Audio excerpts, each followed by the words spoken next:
Assalamu alaikum warahmatullahi ta'ala wabarakatuh. So yanzu a cikin wannan bidiyon insha Allah zan yi muku bayani akan yadda ake registration da MTFE. So registration ɗin gaskiya yana ɗan bada wahala.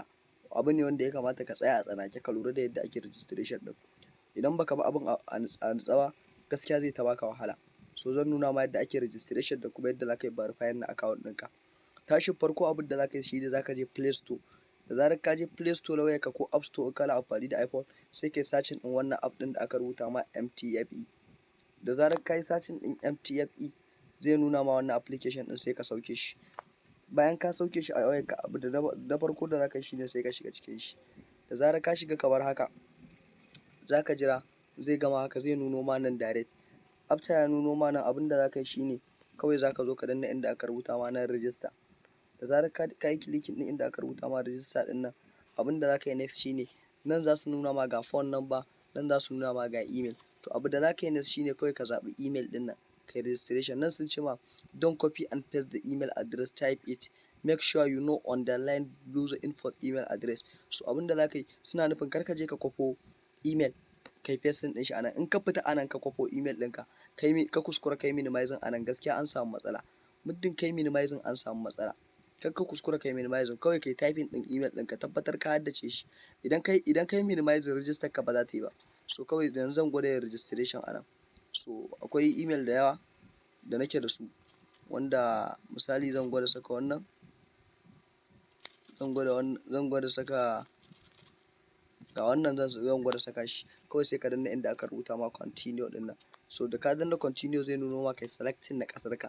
So mu tunda muna Najeriya ne za mu zo nan za mu ja ƙasa sosai mu zaɓo ƙasar mu Najeriya. In kuma kana wata ƙasar ne za ka iya zaɓo sunan wannan ƙasar da kake. Tunda wannan platform ne na dala kaga a kowace ƙasa za ka iya amfani da shi ba wai dole sai a Najeriya ba. So kar wani ya ce wai baya Najeriya zai iya register ko menene, yes ko a wace ƙasa kake za ka iya amfani da shi muddin kana da Binance ko kuma KuCoin ko wata exchange dai da ake siyan dala da ita. Da zarar ka danna inda aka rubuta ma Najeriya ɗin nan kawai sai ka danna nan inda aka rubuta ma continue ɗin nan. Da zarar ka danna continue nan wajen zai nuna ma ka saka promotion code. Ka sa promotion code ɗinka. Da zarar ka zo wajen saka promotion code ɗin nan abin da za ka yi nan ga organization code ga promotion code. To kar ka kuskura ka saka organization code ɗin nan domin babu shi. Kawai promotion code ake buƙatar ka saka. So za ka je cikin group ne inda muka turo da promotion code ɗin already gashi nan. So sai kai copy ɗin shi. Da zarar ka yi copy ɗin gashi nan ma za ka gan shi a saman bidiyon na nuna ma sai ka danna promotion code ɗin nan. Da zarar ka danna promotion code ɗin nan kawai abin da za ka yi shi ne kawai sai ka danna next ɗin nan. Da zarar ka danna next abin da za su nuno ma shi ne za su nuno ma ka za su turo ma da OTP. Za su tura ma da OTP a cikin wayarka sai kawai ka danna get verification ɗin nan. Da zarar ka danna verification ɗin nan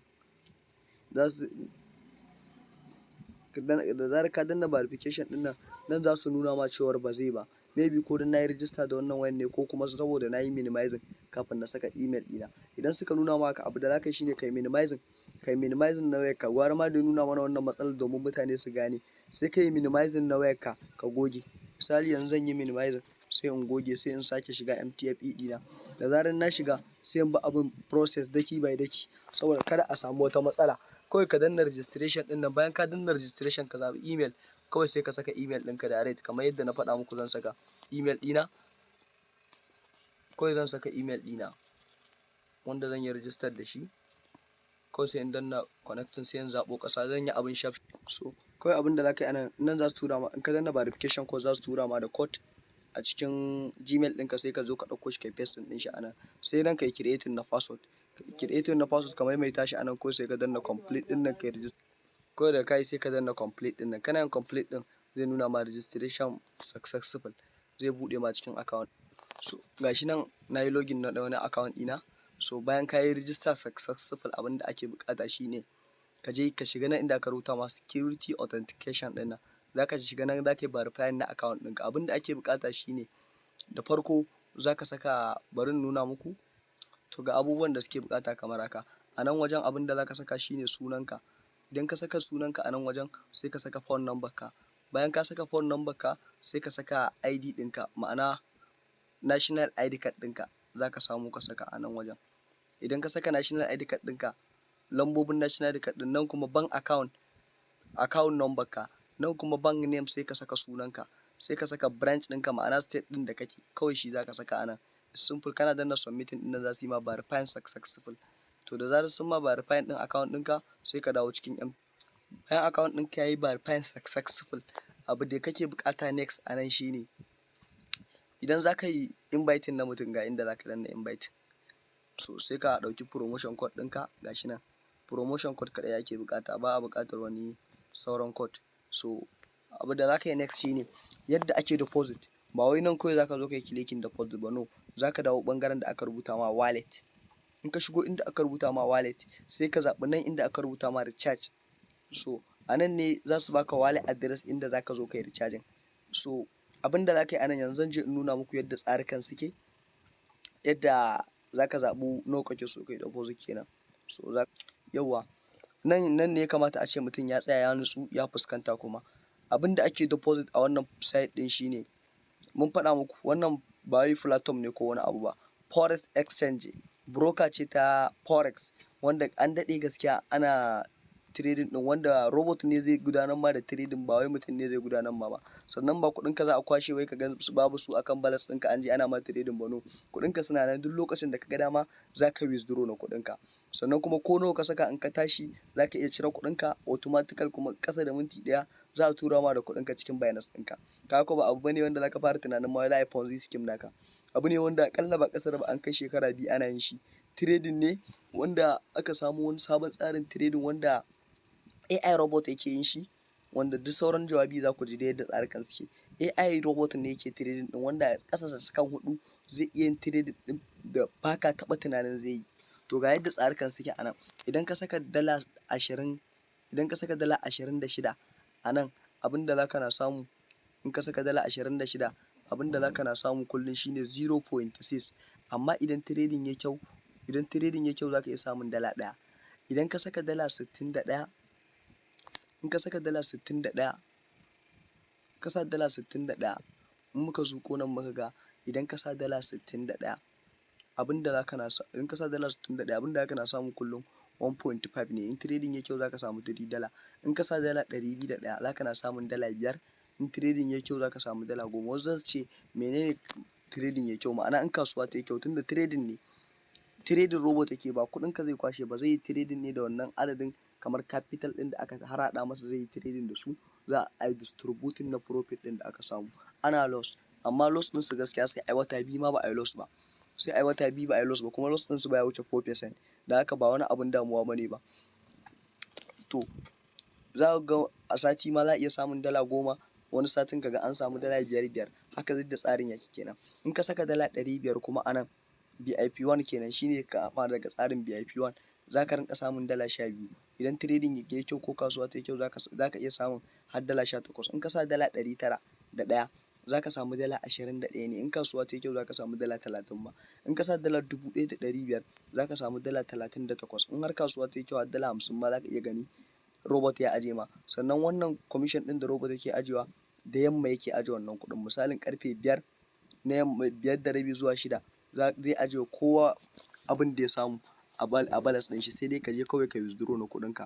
So wannan shine yadda tsarin yake. In ka sa dala 2001 za ka rinka samun, za ka na samun dala 51 kullum. In ka sa dala 3500 dala 89 kullum.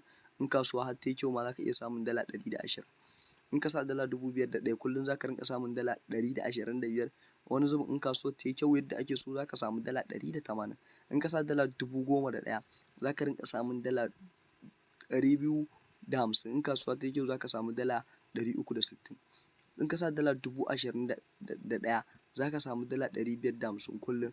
In ka sa dala 50,000 kullum kana da dala 1,200. To amma ka sani idan ka tashi saka kuɗin, yadda za ka yi shine wannan dala 26 ba ita kaɗai za ka sako ba, saboda me, akwai transaction da ake yi a cikin broker ɗin, wanda kamar yanzu Binance idan ka yi P2P na dala, ai ka ga direct kan main wallet za ta zo ma, tunda na san akwai 'yan crypto da yawa a wannan gida. To idan ta zo ma main wallet, ai dole sai kai transfer ta ka dawo da ita zuwa spot wallet za ka iya yin trading. To su ma haka wannan kuɗin sai ka ɗauko su daga wallet ka dawo da su mai access, sannan kake da damar da za ka iya zuwa ka kunna robot har ya rinƙa ma trading. kullum yana aje ma profit. To wajen dawo da su daga my assets ɗin nan kenan, misali zan zo muku wajen dawo da su my assets, misali daga nan ake ɗauko su wallet. Idan kai deposit nan zaka gan su, to sai ka zo inda aka rubuta ma transfer nan, ka zo kai transfer. To a wajen yin transfer suna yin charges. Idan za ka yi transfer daga wallet ka dawo da su my assets, har ka je ka rinka kunna robot ɗin da zai na ma trading kullum, to suna yin charges.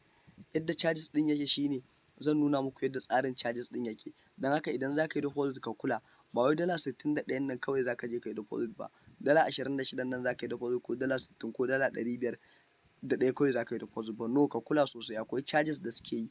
Don haka a wajen turo sai ka kula. Yanzu zan nuna muku yadda tsarin charges ɗin. To ga yadda charges ɗin suke. Idan har za ka turo dala 26 ka yi deposit ɗin dala 30, saboda za su yi charges ɗin dala 4.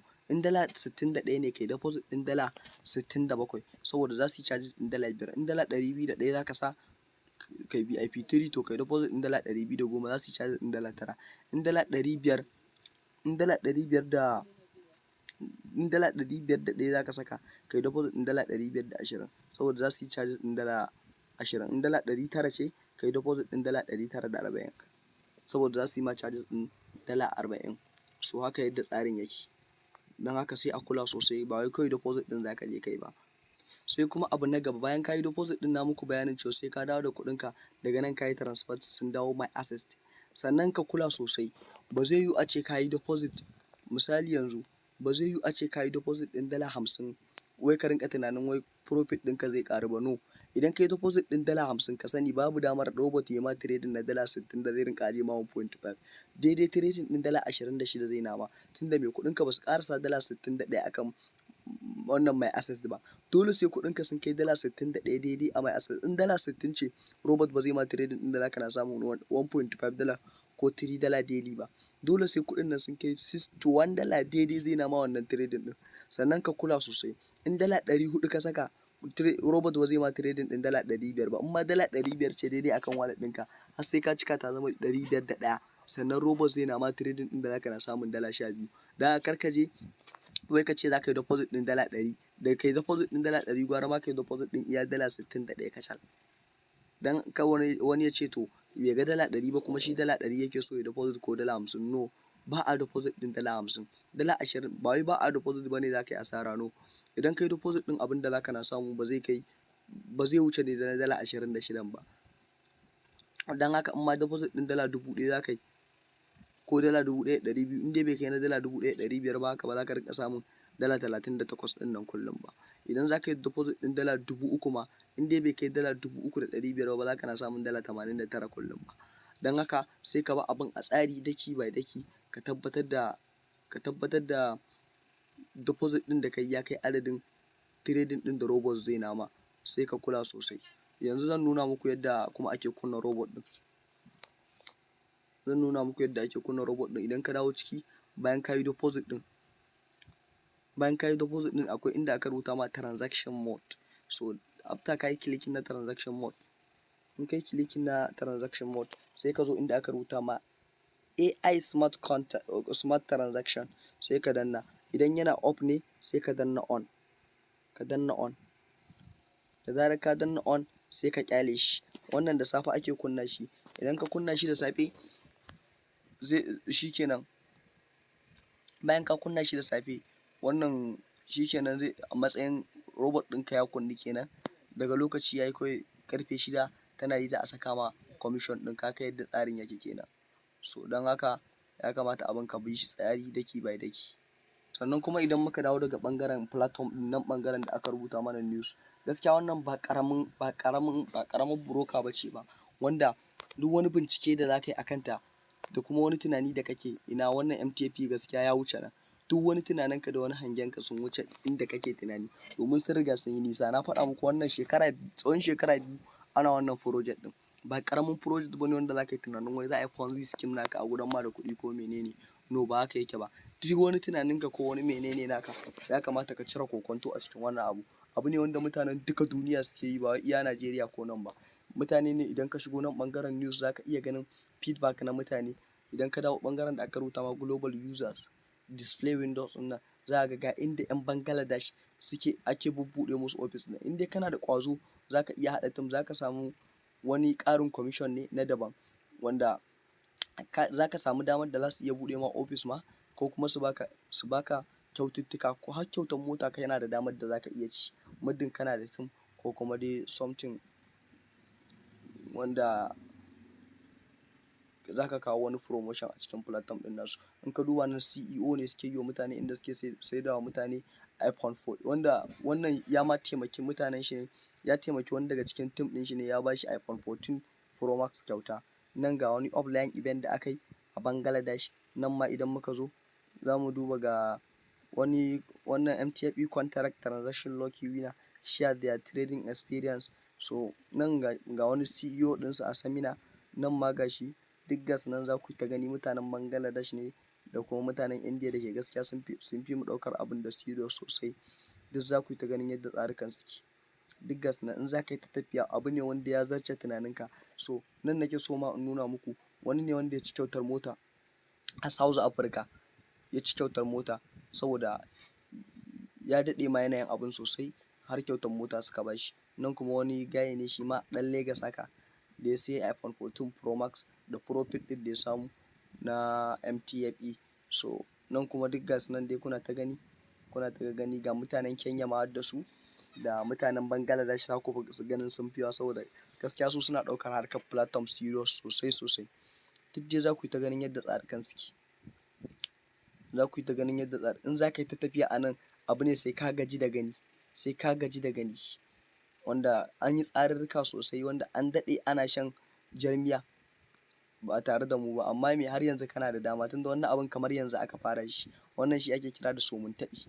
Da haka za ka iya investing ɗin ko da nawa kake so ka investing. So in ka investing kana da right time ɗin da idan ka ga dama ka ce a yau ka daina, za ka iya cire kuɗinka. Ba wani abu ne mai damuwa wanda za ka ce wai platform ne ka yi investing har sai lokacin da ka gama cire kuɗinka sannan hankalinka zai dawo jikinka ba. No, wannan kuɗi ne idan ka investing ɗinsu kuɗinka suna nan a cikin balance ɗinka, babu lokacin da kuɗinka za su canza. So haka yadda tsarin abin yake. Don haka a iya dai binciken da muka yi gaskiya mun tabbatar da ingancin wannan platform ɗin. Sai idan kai ma kana da damar da kake ganin za ka iya wani ɗan takaitaccen bincike a kan shi, za ka iya bincika. Za ka iya duk wani bincike naka da kake so. So nan kuma ga event da za a yi. So duk za ku ga yadda tsarukan event ɗin da za a yi, upcoming event kenan.